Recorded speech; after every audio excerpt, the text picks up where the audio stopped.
Well, good evening. Welcome to the third installment of a 4-week series on the time between the Old and New Testament.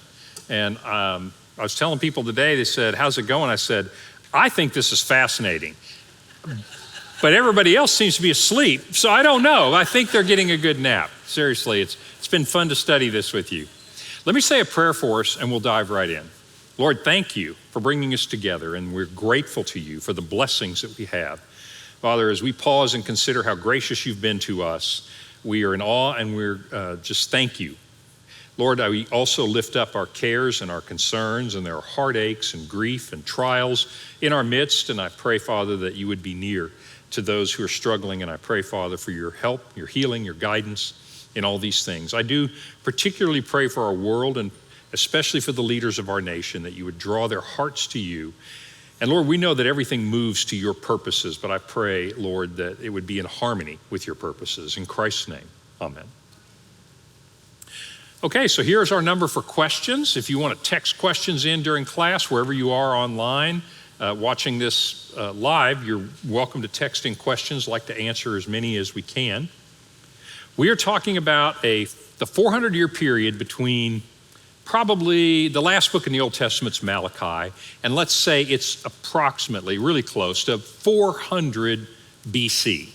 And then of course, you get obviously Jesus comes in 0, basically, that's not exactly true, but it's close enough. So about a 400-year period in between the Old and the New Testament. And we used a prophecy of Daniel. Daniel is prophesying near the end of the Old Testament, and God gives him a vision which Daniel probably does not understand, but he prophesies about 4 kingdoms coming before the Messiah comes. And he doesn't know what they are or anything, but he writes it down, and Jews for the next 400 years literally see it play out. And in our first session, we talked about the Babylonian Empire, the ones who conquered Jerusalem and destroyed the temple and exported the Jews into exile in what's modern day Iraq, in Babylon in those times. And then, just as God predicted, the second empire comes along, the Persian Empire, and they conquer the Babylonians, and this happens throughout history, but they conquered them, and they let the Israelites, the Jews, go back to Israel, and they allowed them to rebuild as such as they could the walls around Jerusalem that the Babylonians had destroyed, and kind of build a temple nowhere near as nice as Solomon's temple, but a little bitty temple. And this story is happening right at the end of the Old Testament. This is Ezra and Nehemiah and all those 12 minor prophets right at the tail end. Most of them are prophesying and talking and working and preaching during this time, right at the end. And then the Persian Empire rules for about 200 years. So not quite as long, but almost as long as America's been around, and a huge part of the world. In 332, that's the date that I'm going to use because that's the date when Alexander the Great conquered Israel, the Judea, that area.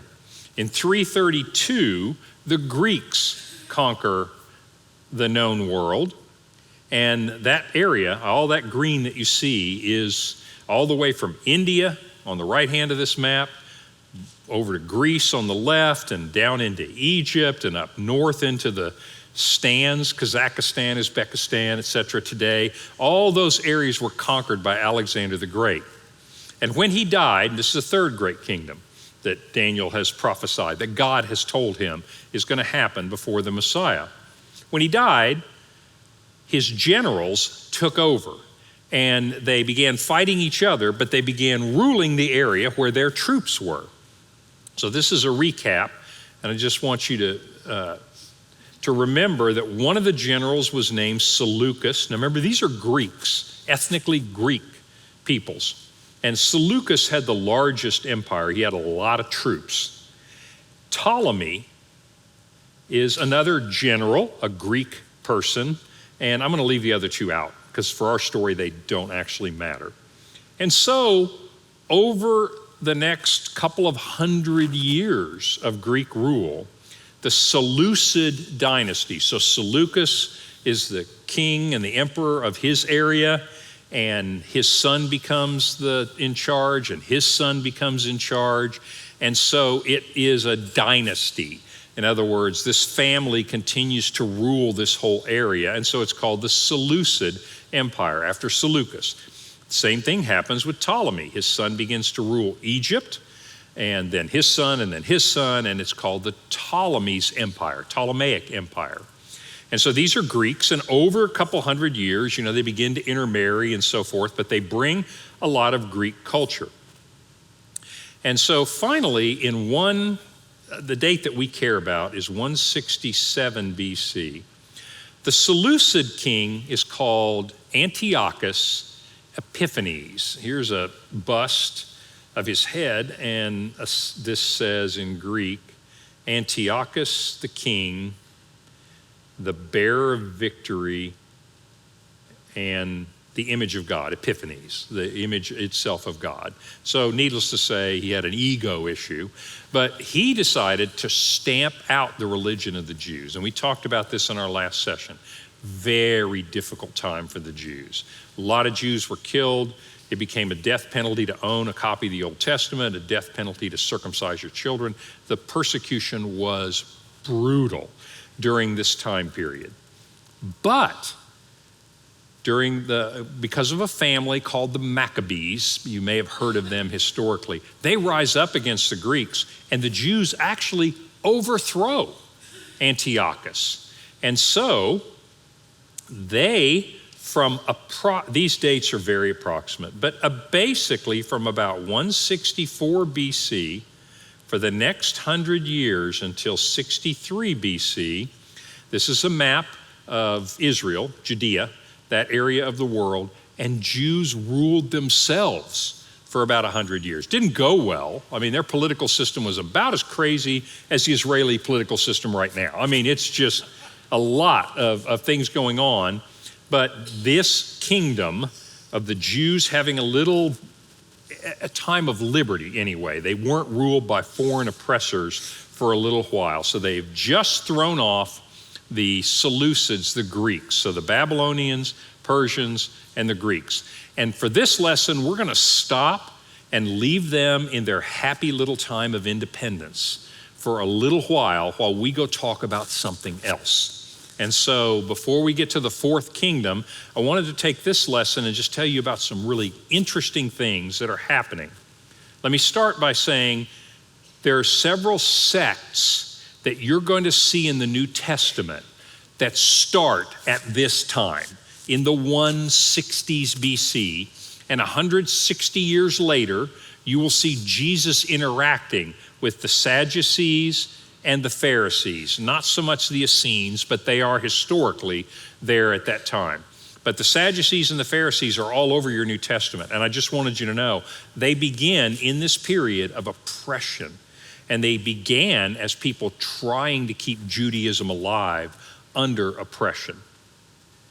So what I'd like to talk about in this lesson is something we don't get to talk about very often, is what were the Jews writing and reading during this period. So while they're happy in their independence for one more week before the Romans show up, I'd like to talk about what were they writing and reading in this 400-year period.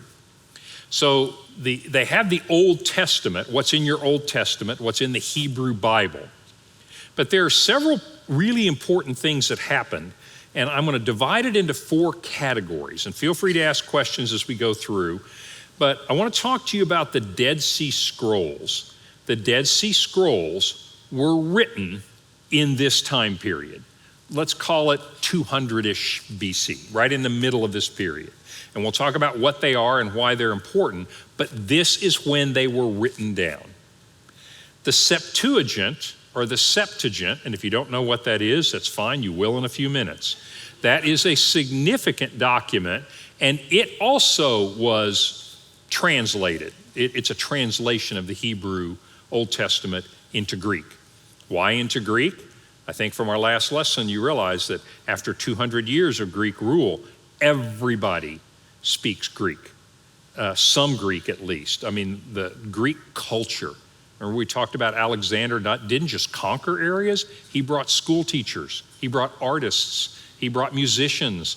He wanted people to become culturally Greek, and the world did become, to some extent, culturally Greek. Then you have a group of writings called the hidden writings. That's what Apocrypha means. And the Apocrypha you probably know best because these books are in a Catholic Bible. They are not in a Protestant Bible today. And so I want to talk to you about what they are and where they came from. And then something you probably don't know as much about, but they're fascinating. It's called the pseudopigrapha. And this is a huge collection of writings that the Jewish authors wrote during this time period of history. And pseudopigrapha literally is a Greek word, pseudo meaning false, and graphic meaning writing, false writings. But they're false writings not because they're not true, although they're pretty much not true, but they're called false writings because they're attributed to someone else. And when we get there, I'll tell you, it's sort of like I wrote something and said it was from somebody else, right? Basically took somebody's name and put it on it. So that's why it's called pseudopigrapha. So we're going to dive in, and I want to look at these four great pieces of literature, bodies of literature that the Jews are doing. So why am I doing this? This is what the Jews leading up to the time of Jesus were writing, were reading, and were thinking about. These are not inspired, but when you get into the time of the New Testament, this is how Jews thought, and this is what they were reading at that time. And it helps us make more sense of the New Testament by knowing some of this. So let's start with the Dead Sea Scrolls. So the Dead Sea Scrolls, you can see on this map, we've got, obviously this is Jerusalem, and you have the hills, the mountains. Then you go down into the Rift Valley, down to the Dead Sea. And right at the north end is this village called Qumran. And right around Qumran is where the Dead Sea Scrolls were found. And there is an excavated community there in Qumran, and most people, this is still a big detective mystery and has been for about 60 years, but most people think the people that lived at that community wrote these scrolls and hid them away. So let's talk about what they are. They are fragments or whole pieces of about 900 scrolls. There were 11 caves. So what these were is somebody took all these scrolls and for some reason put them in clay pots, and I'll show you one of the clay pots in a minute, and put them in caves and then sealed the caves up. And I mean, you could not tell they were there. Nomads have been doing this, by the way, for thousands of years there. They would store supplies in a cave up on a cliff, and then they would cover it over. And I mean, you cannot tell it's there at all, and unless you know where it is. Well, they hid in 11 caves, maybe more. There's still excavations going, trying to find more caves. But so far, 11 caves, 900 pieces of scrolls that they stored away. So here's two dates to look at. These scrolls were written about 200 BC. They weren't discovered, however, until right after World War II, between 1947 and 1956. These scrolls laid in these jars, hidden in these caves for 2,000 years. That's a big find. It's a big deal because of their age and how well preserved they are in the dry air over there. They're important for other reasons as well also. Well, how did they get found? I mean, they're probably caves. I would suspect there are more caves with more documents in them. I don't know that, but there's no reason to think there aren't more, but you literally can't see it. Here's an example of this you can see because the caves are open, but this is what the landscape looks like over there. And when those things are sealed up, there could be 100 caves and you would never see it. So how did they find it? Well, the guy on the right in this picture was herding some goats in this area, and that's very normal, Bedouin guy. And one of the goats gets up, and instead of climbing after it and bringing it back, he throws a rock at the goat, trying to say, hey, get back here, And he hears a crash, like pottery breaking. And so he climbs up thinking, ooh, maybe I found secret treasure or something. He climbs up, and what has happened is the top of one of the caves has sort of caved in and made a hole. And his rock just coincidentally, he couldn't see it, his rock coincidentally fell in there, hit one of those pottery containers and broke it. So he gets there, he looks inside, and oh my goodness, there's all this old stuff. Now these scrolls, some of them are papyrus, meaning they're paper. And so they're very, very delicate after 2,000 years. Some of them are parchment. Parchment is leather. It's skins and then written on with ink. A few of them are metal, and I'll show you one of those in a minute. But he basically found it, and then there's a long story that I won't go into here of the Bedouins started taking this and they realized they're writing on this. This might be old stuff. Maybe somebody would pay for it. And so they start leaking it out to an antiquities dealer, an Arab antiquities dealer, and he starts selling it. So scientists start finding this and go, oh my goodness, this is very, very old. Where'd you get this? And so over a period of years, they end up getting their hands on the whole thing. Since it's after World War II, if you remember, Israel becomes a nation in 1947, 48. And then they have a big war as everybody tries to stamp them out. But then they win the war. And so now that Israel's in charge of it, Israel is very interested in Hebrew writings that are found there because they're very interested in their history.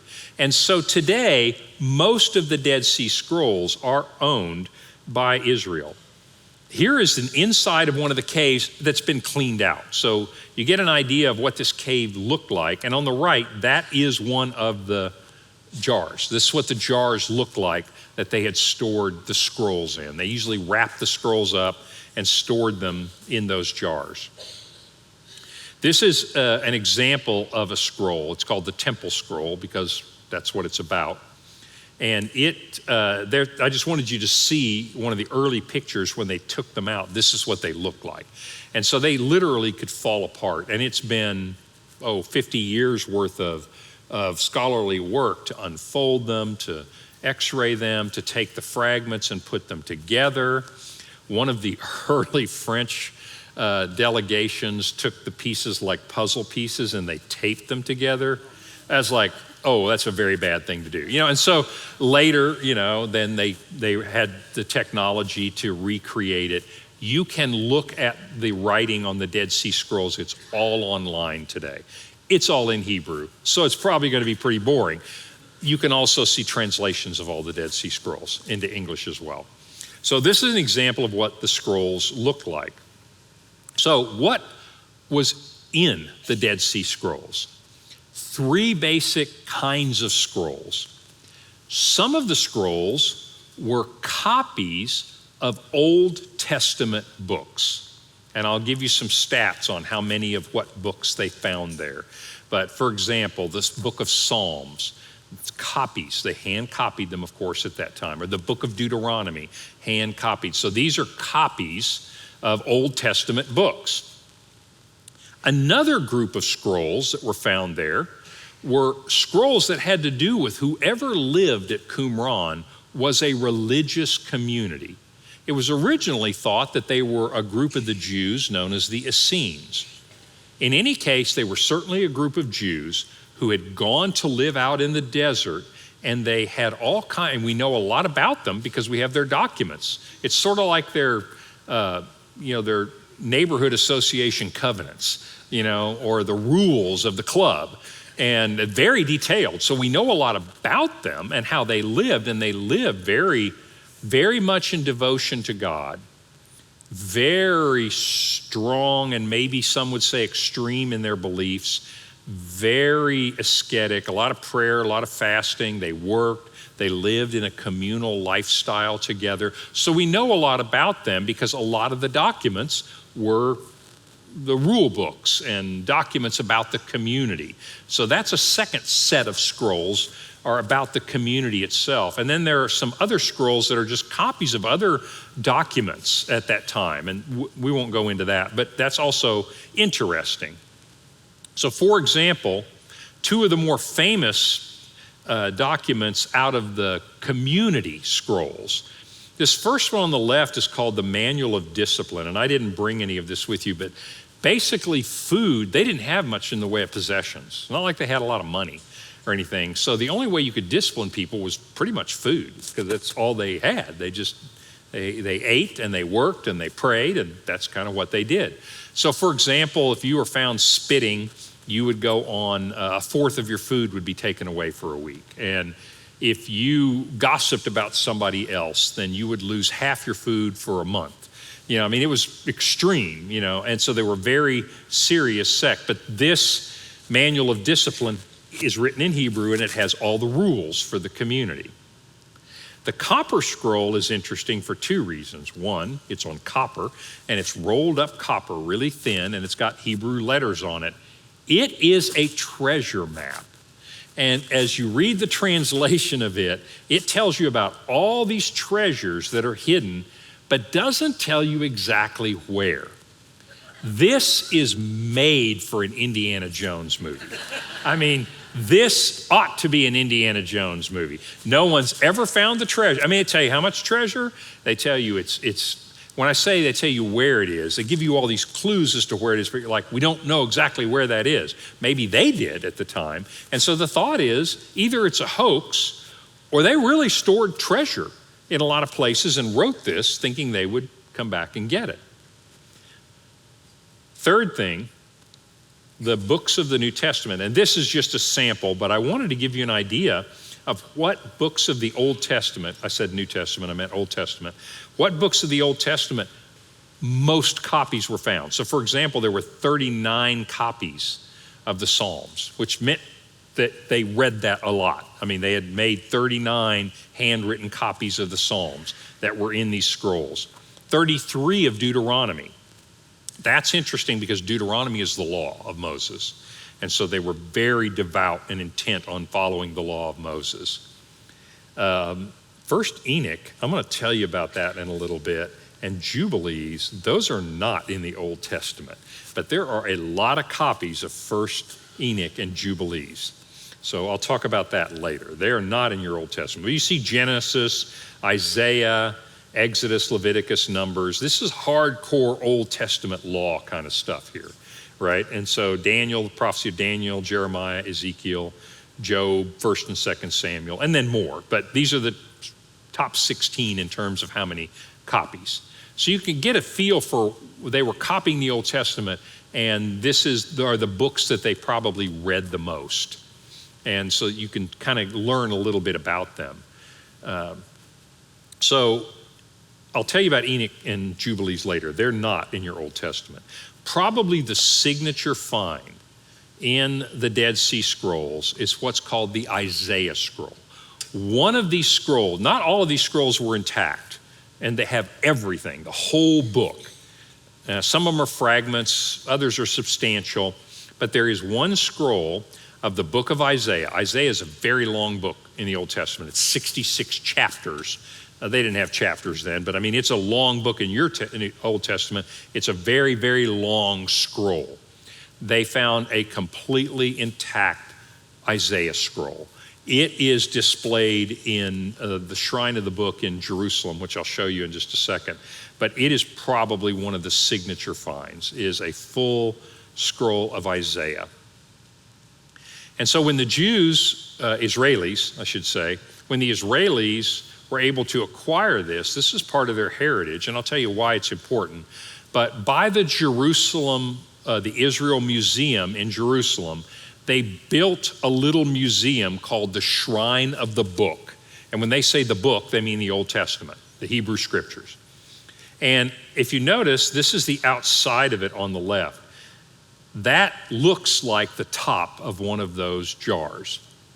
And so when you go inside, as you notice on the right, you notice this grooves on the side. It's like you're in one of those jars. And then this is like the edge of a scroll, and then this is the Isaiah scroll. And of course, there are many, many other pieces of various Dead Sea Scrolls on display there. And so the Israelis have, like I say, most of the Dead Sea Scrolls, and it's an important part of their heritage, and there's a separate museum there for the Dead Sea Scrolls. So let's talk about a couple of things. One is, why are the Dead Sea Scrolls so important? Well, there are a lot of reasons for this, but I'll give you the simplest one is this. The Old Testament and the New Testament, let me preface this because you need to know that the magnitude. The Old Testament and the New Testament, for ancient books, and they're both ancient, very ancient books, it's not even in the same universe. There are more copies of the New Testament and the Old Testament by orders of magnitude more than any other ancient document. Any other ancient document. There are 26,000 copies and parts of copies of the New Testament. I mean, these books were revered. They were hand copied through century, through millennia. And so these books are very well attested.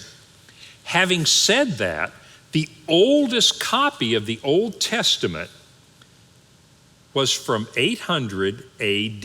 Well, that's not trivial. That's 1,200 years old.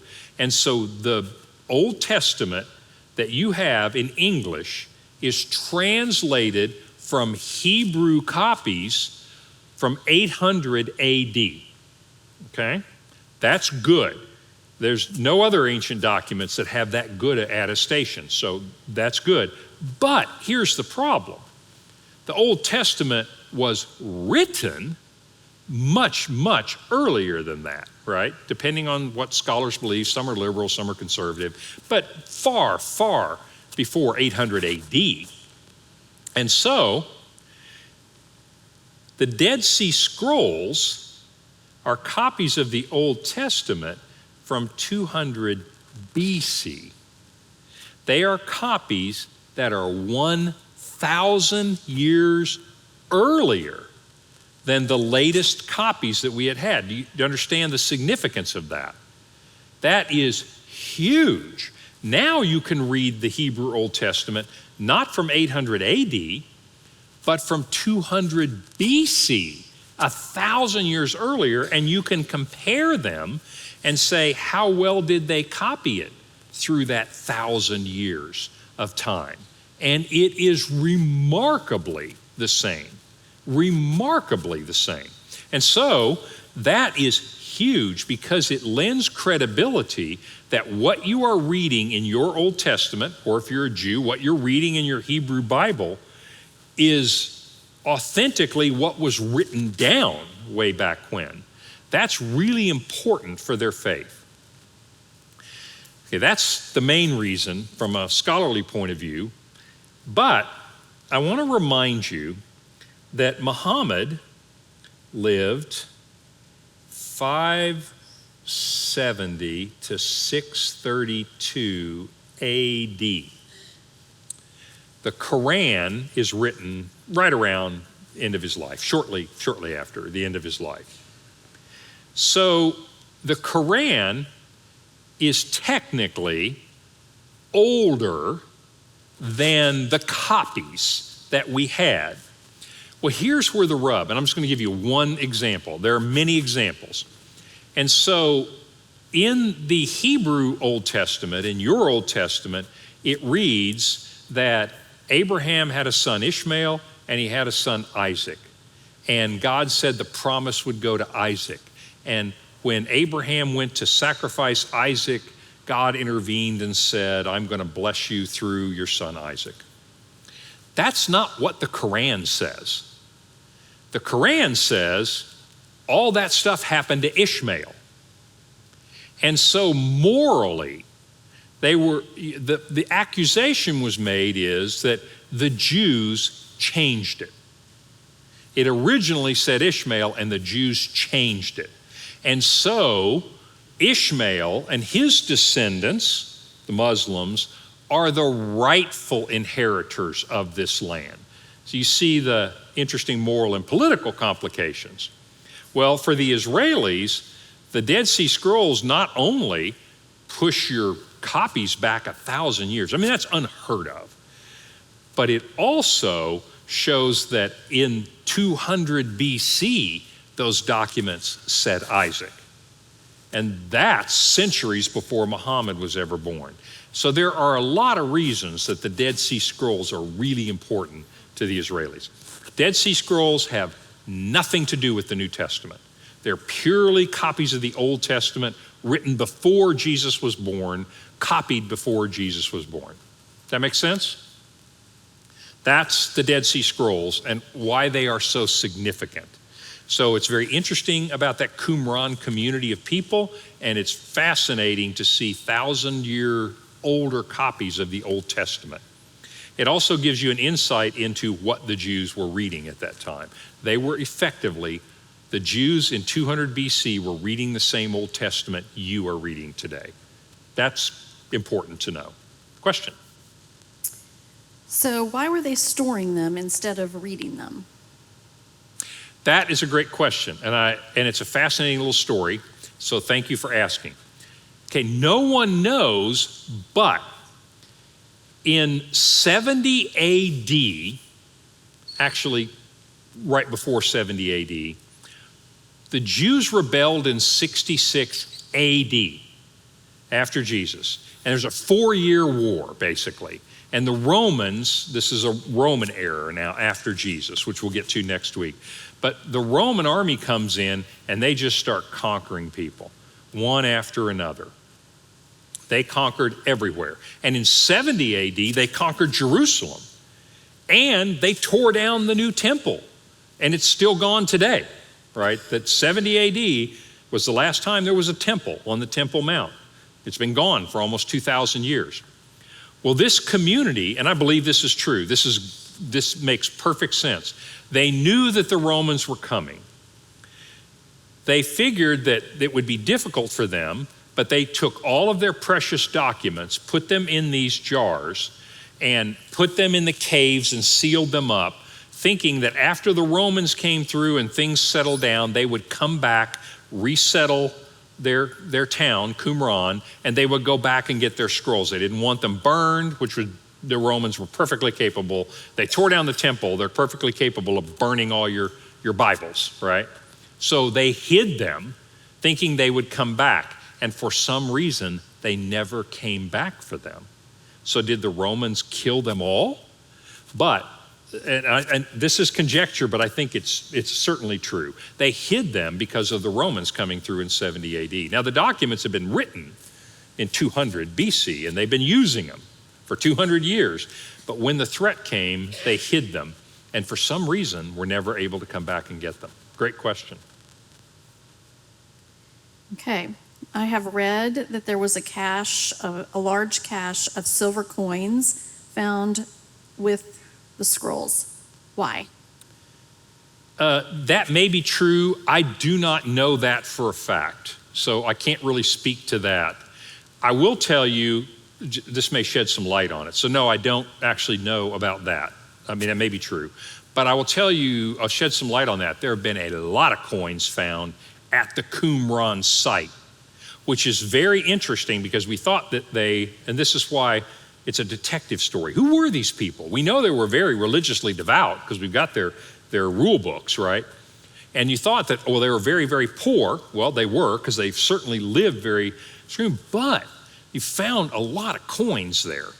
And then you also find there are a lot of date trees in this area. I know it looks like it's, the surface of the moon, but really, believe it or not, you can grow date trees there. They found a lot of date pits. And so it looks like they actually also had a little factory there where they would make date honey. Honey in Israel is from dates, and it is really good. And so there are all these pits as you excavated it and all this money. It looks like they made money for the community, in common by selling date honey. And so a lot of coins have been found at the Qumran site, not because they were buying nice new clothes or anything, but they were apparently making money for the community by having some commerce there as well. But I don't know about coins with the thing. But that lets you know that even though they were poor people and they lived very, very frugally, they did indeed have money to support the community. Okay, a little off topic, but similar. The Euphrates River is drying up and they are finding rooms underneath it. How do you connect that to biblical history? And do you think we will find more biblical books under the river? That is a little off topic, but yes, that's interesting. Yes, I think I don't know a lot about, I just haven't read a lot about the theories of where the Euphrates has been over time and how it's changed course. So I don't know what will be found under there, but as things dry up, it's remarkable the stuff you dig up. As far as finding more books, I think that's a little less likely. Most of the great finds have come from, I'll go back to a map and you'll see exactly why this is. Actually, I'm gonna have to go forward to a map. I'll show you in a little bit. Basically, most of the documents, by and large, have been found like around the Dead Sea, just desert, dry as a bone. And then many great finds down in Egypt, dry, dry, dry. Could you find some in Iraq? Yes, you could, because you know there were Jews there for a long time in exile. So it's possible. The preservation of those documents is the tricky part. And so down underneath a river is not a great place to store paper. And so I'm just saying it's less likely to me. But yeah, absolutely, that's entirely possible. Great question. Okay, well, let's move on to the next category, the Apocrypha. This is a list of the Apocrypha. So what is the Apocrypha? Actually, I'm sorry, I skipped the Septuagint. Let's do it first because you need to know about the Septuagint to understand the Apocrypha. So what is the Septuagint or the Septuagint? It is the name of a translation of the Hebrew Old Testament into Greek. Why is it translated into Greek? Because around 200 BC, most Jews, remember, they've been deported and some of them have come back. Some of them stayed in Iraq, Babylon. The Greeks are oppressing them and some of them moved around. And as the Jews dispersed around that area of the world, generations go by and your kids go, hey, we've got to learn to speak Ugaritic or we've got to learn to speak Greek. And Jews didn't speak Hebrew anymore. And so to be able to read their Bible, well, you can't translate it, or they couldn't, write it, copies into 25 different languages, but everybody spoke Greek. And so the Old Testament was translated into Greek. It was translated in about, the date usually given is 285 BC. What's happening in 285 BC? Seleucus and his kids are ruling, the Greeks are ruling, and Ptolemy and his kids, the Ptolemaic dynasty, Greeks are ruling in Egypt. Okay, so remember, we have the Greeks in charge at this point in time. One of the Greek kings in Alexandria was named Ptolemy. They're all named Ptolemy, like the Herods are all named Herod, and like the Caesars are all named Caesars, kind of a family dynasty thing, right?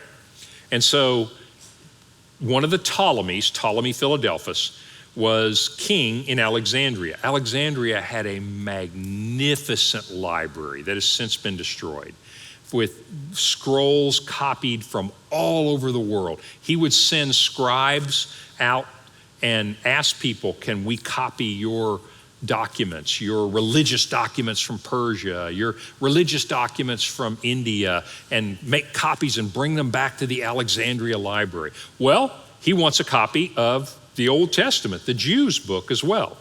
Now, this part's legend and is certainly not true, but it's interesting, and it tells you how the name came about. And so, according to legend, he got 6 Jews from each of the 12 tribes, 72 Jews together. And he put each one of them in a room by themselves. And he said, you guys all speak Hebrew. I want each of you to read the Hebrew and write it in Greek. And miraculously, all 72 copies agreed. I don't think you can get 72 people to agree to anything. But according to the legend, miraculously, it all agreed. And that is the Septuagint, which means 70. Don't ask me about the 72. But basically, according to tradition, you've got 72 scribes that translated it, and there is a Greek copy of the Old Testament, and it happened in Alexandria, Egypt. Well, here's the interesting thing. The Jews in Alexandria, well, let's say they were liberal, okay? They were liberal Jews, Greek-speaking Jews. I mean, they obviously knew Hebrew, so they could translate it. They were intellectuals. They were college professors. But they were very liberal, and so they not only translated the books in the Hebrew Old Testament, they also translated some other Jewish writings that had been written between the Old Testament and the New Testament. And these books are called the Apocrypha. So I'm done with the Septuagint. Septuagint's important because it's a Greek version of the Bible. And it's important because it tells you that Jews at that time spoke Greek more than they did Hebrew. And that's also why, by the way, even in the time of Jesus, your New Testament's not written in Hebrew, it's written in Greek. And that's because people could read Greek then. It was a sort of a universal language.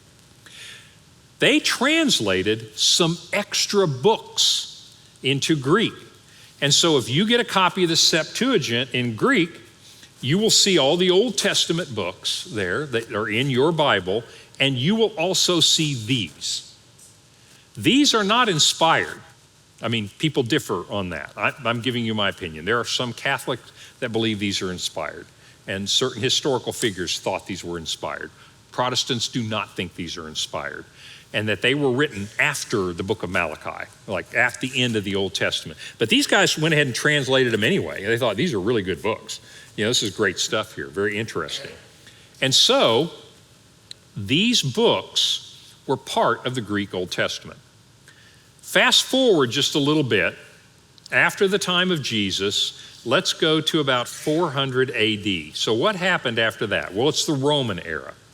And the Romans have been around now for 400 years by this time, right? From the time of Jesus. They're ruling when Jesus is born, been around 400 years. Well, over 400 years now that the Romans are ruling the world, more and more people think, well, we don't need to learn Greek anymore. We probably better learn Latin. And so most of the people at that time read Latin. I mean, this is 400 years, right?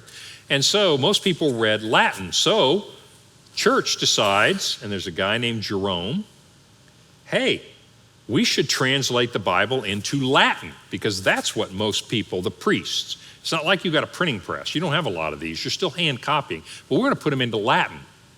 And he does. And when he translated it, he had some Greek manuscripts. He had some Hebrew manuscripts, but he had the Septuagint.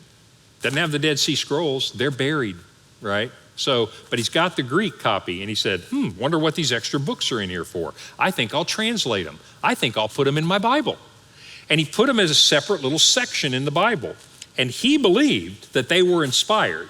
And so they became part of the Latin Vulgate.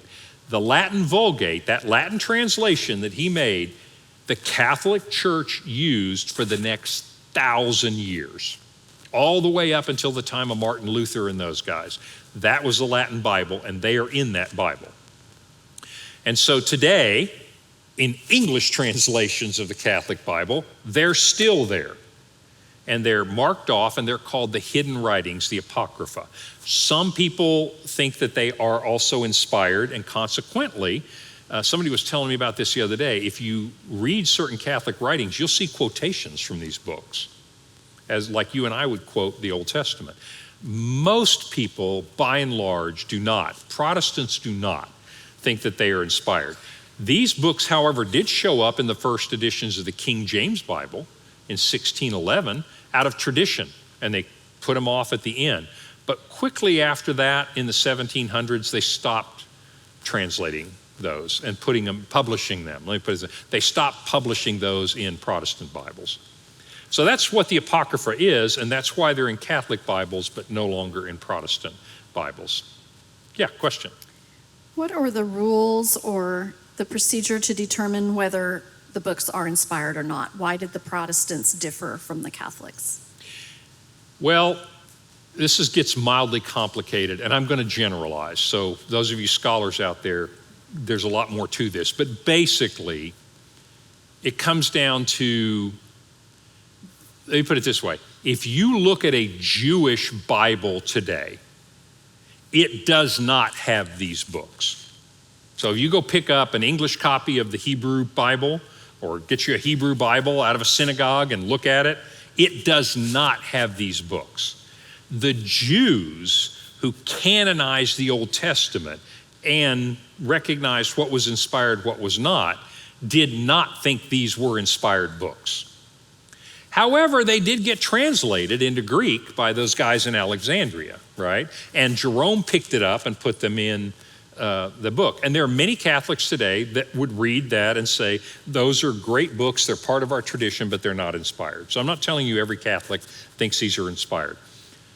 But when the Protestants began to translate the Old Testament, they thought, our Old Testament ought to be what the Jews think is the Old Testament, right? And so Martin Luther and those guys look and they go, the Jews don't accept these books as part of the Old Testament, neither do we.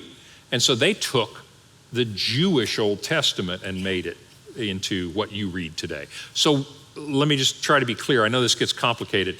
What you are reading in your Old Testament, in your Bible today, is the same thing that's in a Jewish Bible today. They are exactly the same. These books are not part of a Jewish Bible, not part of Protestant Bibles, but you can read them and they're interesting and they are part of a tradition, if you will. But these books were written in between the Testament. And here are a couple of samples. Ecclesiasticus. Some of these books are very much like Old Testament books. Like if you read that, you could assume you were reading Proverbs. And sure enough, it's a lot like the book of Proverbs.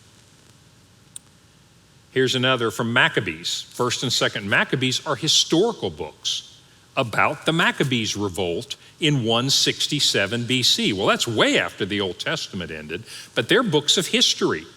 And so they may very well be true, but they're not considered to be inspired. They would be true like maybe any other history book you read. Might be true, might be inaccurate, don't know, but it's not inspired by God. But the Apocrypha is useful to read for many reasons. So that's the Apocrypha, and that's why it's in a Catholic Bible and it's not in a Protestant Bible. And they're not in the Jewish Bible that Jews read today. The last group is probably the most interesting, but the least close to anywhere near being inspired or reality. I mean, they're not even close. The pseudopigrapha, and this is a tiny list of pseudopigrapha. These are the ones I thought you might know about.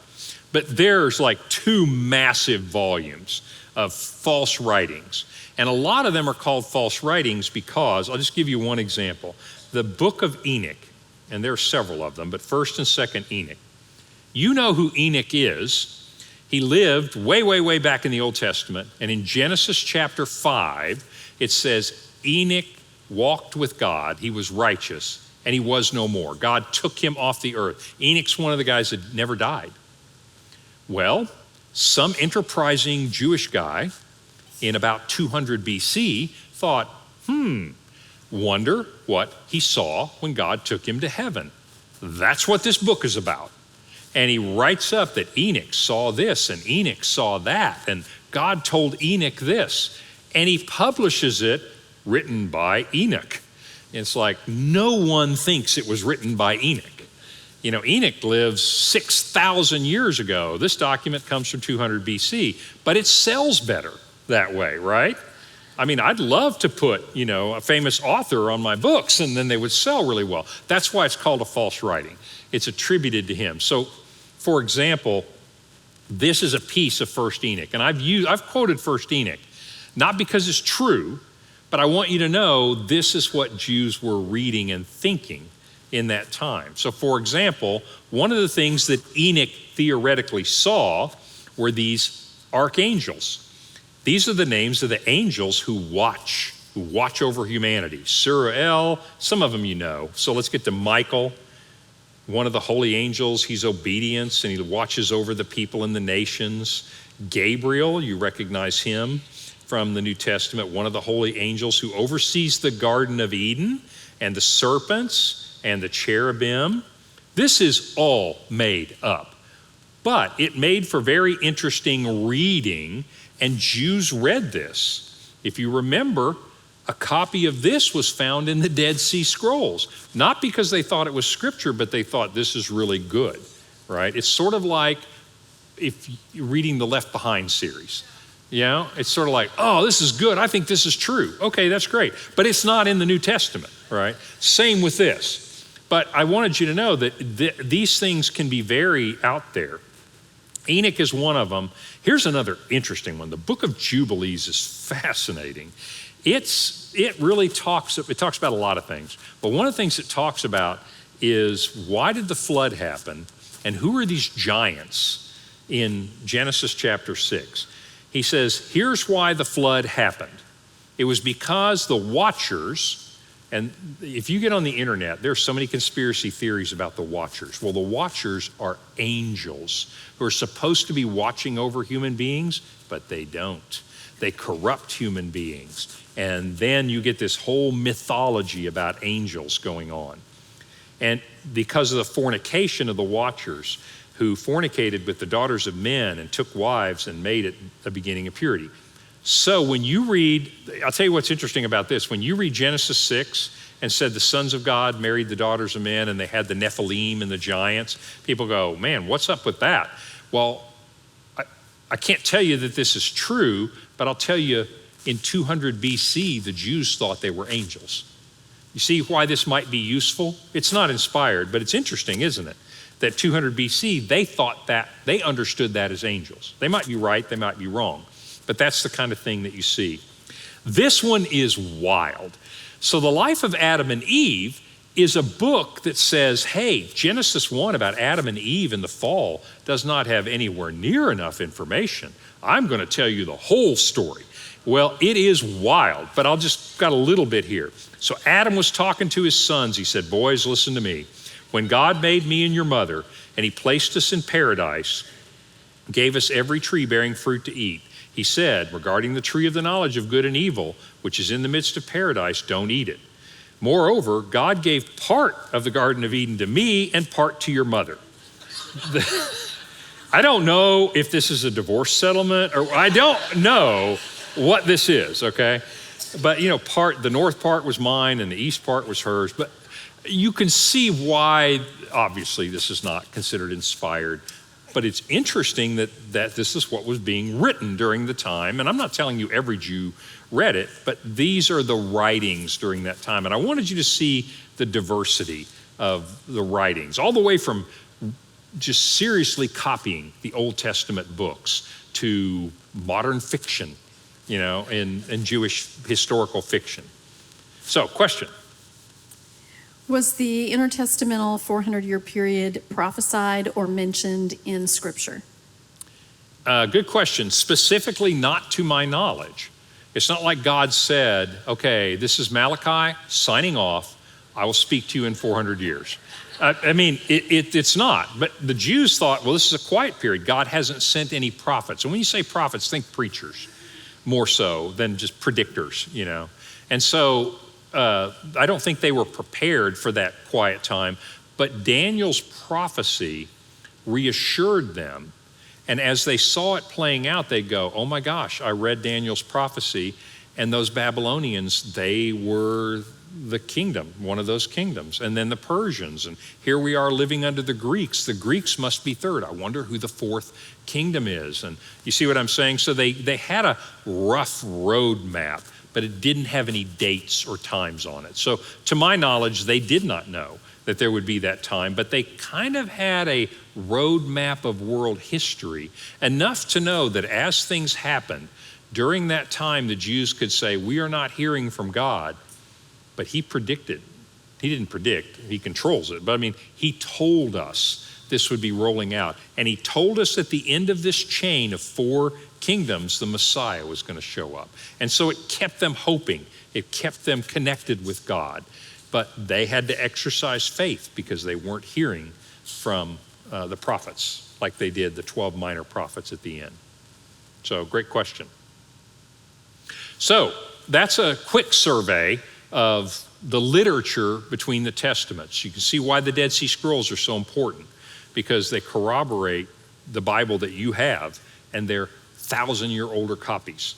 And the detective story about those Qumran people and why they hid them and how in the world did they stay preserved for 2,000 years is miraculous. I mean, the Jews would consider this, God did this. God saved these copies of our book for us, right? And then you see the Septuagint, which is, as things change, the Jews translate that into Greek, and that was a great thing.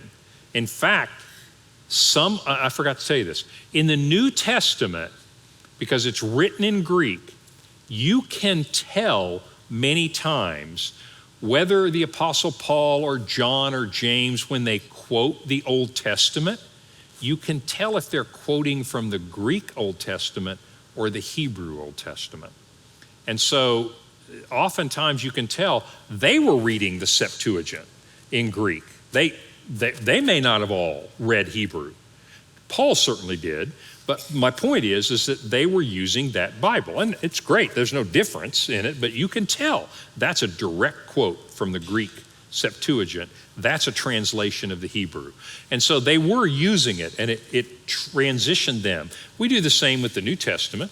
It was in Latin for a long time, and then it exploded into, Martin Luther translated it into German, and Wycliffe translated it into English, and explodes into all these languages. And of course, it's easier for us because we have the printing press, right? Before that, it was laborious hand copying. And then the Apocrypha, you can see the Apocrypha are almost a mistake. I mean, in one sense, it's like, why did those Jews in Alexandria have to include those books? You just goofed us up for 2,000 years. But in all seriousness, now at least you know, what are they? They're just extra books that were written during that time that we do not consider to be inspired, but they're interesting and they're useful. And they were probably read by the Jews, just like you might read a Left Behind book or you might read a devotional book. And then the pseudopigrapha are just plain old wild, wacky, and fun. And so you get the whole gamut of what the Jews were reading. Well, I think the Jews have had enough independence. And so next week, the Romans are going to show up. And so while they threw off the Greeks for a little bit, in the meantime, Rome has been quietly growing for a long time. And they begin to mop up what's left of Alexander the Great's empire. 300 years after he established it. That Greek empire lasted 300 years. That's a long time. It's longer than America's been around. So I want you to get a sense of the time periods here. But in 63 BC, Pompey the Great, Roman general, who was a rival of Julius Caesar, he and Caesar duked it out to see who was going to be the key guy. And so he came and conquered this part of the world. And as of 63 BC, the Jews weren't ruling themselves anymore. And they didn't again until 1948. And that's an interesting story. So next week, the Romans and the 4th kingdom of Daniel, and you will see how that comes into play, that God chose that time for the Messiah to come, and we'll talk about why. So next week, the Romans. Thanks, guys.